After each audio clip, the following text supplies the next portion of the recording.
아베노믹스가 붕괴된다.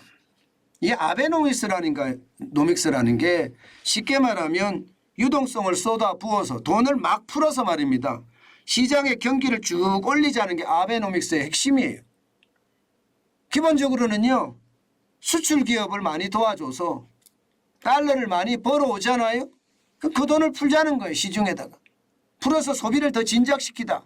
이게 아베노믹스고요. 예, 그 차원에서 보면 일본은행은요. 예, 현금을 푸는 통화 완화라고 하죠. 돈을 푸는 그런 정책으로 일관돼 왔습니다. 그런데 이게 좀 바뀔 조짐이에요. 왜냐하면 구로다 하루이코 지금 현재 총재가 10년 만에 이제 바뀝니다. 4월 말 기준으로. 누구로 바뀌느냐? 여러분. 이분으로 바뀌어요. 이분으로. 우에다 카즈코인가요? 예. 우에다 카즈오. 우에다 카즈오라는 이분으로 바뀝니다. 최초의 민간 출신의 쉽게 말하면 일본 은행의 총재가 되는 거예요. 지금까지는 여러분 대장성이라고 하나 대장성. 우리로 말하면 바뀌었죠. 재무성으로 바뀌었죠. 재무성 출신들이 대부분 일본은행의 총재를 했습니다. 그런데 이분은 다릅니다. 이분은 기본적으로 MIT에서 경제학 박사를 받았고요. 1998년에서부터 2005년까지 일본은행의 정책위원회 심의위원으로 지냈습니다. 정책위원회 심의위원 같으면 우리로 말하면 금융통화위원회 위원을 지낸 거하고 좀 비슷합니다.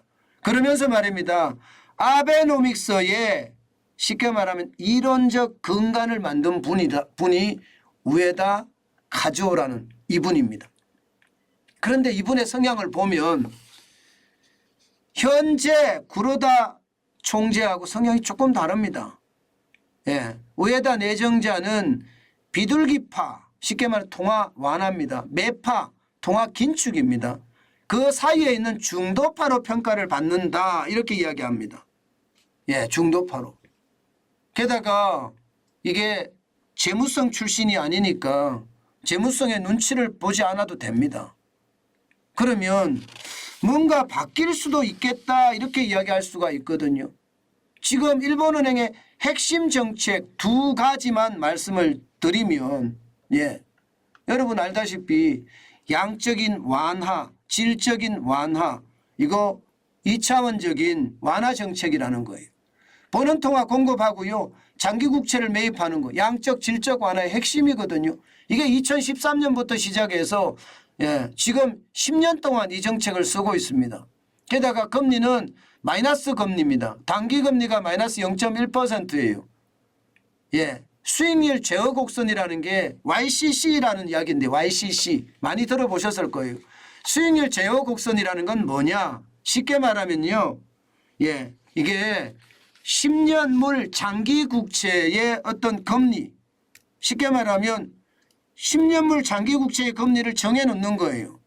정해놓은 다음에 이 금리보다 떨어지든 이 금리보다 올라가든 시장에 개입한다는 거예요. 올라가면 못 올라가게 풀고 내려가면 못 내려가게 사들이고 이런 얘기거든. 일반적으로는 사들이죠. 무제한 국채 매입을 통해서 10년물 국채 금리를 목표 금리에 맞추는 것 이게 핵심이거든요. 핵심. 이렇게 일본의 통화정책의 어떤 근간을 이루어왔습니다. 지금은 장기금리가 이 국채 금리 변동폭이 플러스 마이너스 0.56까지 확대했습니다. 사실 0.56까지 확대한 것은요. 금리 인상이나 다름없습니다. 이게 플러스 마이너스 0.25였거든요. 자, 그러면 이제 어떻게 될 것인가? 이제 어떻게 될 것인가? 생각을 해봐야 되잖아요. 분명한 것은 우에다 일본은행 총재 내정자는 뭔가 차별화를 시켜갈 거라는 이야기예요. 지금까지 아베노믹스의 핵심이 된 구로다 총재의 어떤 노선을 당분간은 밟아가겠지만 앞으로 자기만의 색깔을 나타낼 거다. 이게 시장의 대부분들의 예측입니다. 실제로 시장에서 말입니다. 그런 예측이 나오자마자 이게 N달러 환율이 쉽게 말하면 엔화 강세가 한동안 왔었습니다. 엔화 강세가 왔다는 게 뭡니까? 여러분 많이 왔었죠. 쭉 떨어졌잖아요. 달러당 150엔까지 올라가서는 쭉 떨어졌잖아요. 물론 이게 그것만 가지고 떨어진 것은 아닙니다.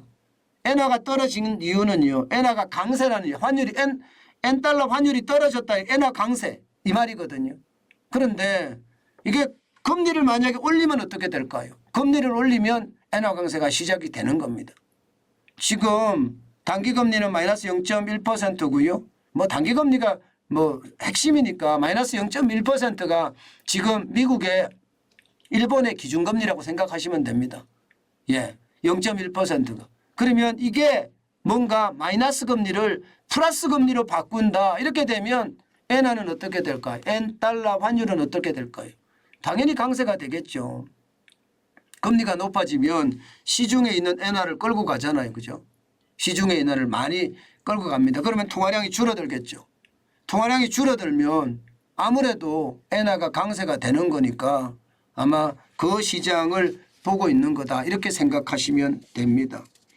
여러분, 제가 엔화 강세가 온다 이 말을 여러분께 말씀드리는 이유는요. 여러분들에게 제가 그런 이야기 했잖아요. N달러 말고요. N1 환율이 950원 밑으로 내려가면 조금씩 사모아서 우리가 일본을 갈 때 비용으로 사용하면 되겠다. 그런 말씀을 많이 드렸는데요. 그것 때문에 제가 말씀을 드리는 겁니다. 아마 분명히 성급하게 금리 인상을 하지는 않을 겁니다. 그렇지만 분명히 차별화를 해갈 거고요. 차별화를 해가면 갈수록 아마 국채금리가 오르는 걸 보면 우리가 알 수 있을 거예요. 분명히 엔화 강세는 온다. 엔화 강세가 올 수밖에 없다. 저는 그렇게 생각은 합니다. 물론 일본 입장에서는 수출이 어렵기 때문에 엔화 약세를 유지하고 싶어 하겠죠. 그렇지만 물가가 지금 워낙 많이 오르잖아요. 지금 물가가 4%까지 올랐습니다. 이런 상태를 계속 끌고 간다는 것은 일본도 부담이거든요. 그렇기 때문에 결국은 금리를 올려서 엔화의 강세를 이끌어내지 않겠느냐 하는 게 시장 예측하는 사람들의 전망이고요. 그 속에서 우리는 어떤 행동을 할 것인가 늘 고민해 봐야 된다. 다시 한번 그런 말씀을 올리겠습니다. 원엔 환율 지금 우리는 지독하게 쳐다봐야 된다. 그 말씀입니다.